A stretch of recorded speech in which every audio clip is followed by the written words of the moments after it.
कभी आपने सोचा, गौर किया, अल्लाह सुब्हानहू व तआला किसका है? आइए जानते हैं। अल्लाह सुब्हानहू व तआला बेशक अकेला है, तन्हा है, लेकिन वो आपका भी है, मेरा भी है, हम सब का है। सुभान अल्लाह, अल्हम्दुलिल्लाह, ला इलाहा इल्लल्लाह। आपका रब आपके गुमान के मुताबिक है, मेरा रब मेरे गुमान के मुताबिक है।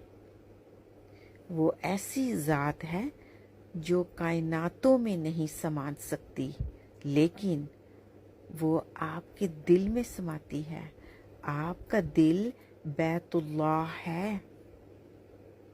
अल्लाह सुब्हानहू व तआला से मोहब्बत कीजिए, अपने दिल को साफ रखिए, क्योंकि अल्लाह सुब्हानहू व तआला आपके और मेरे दिल में है।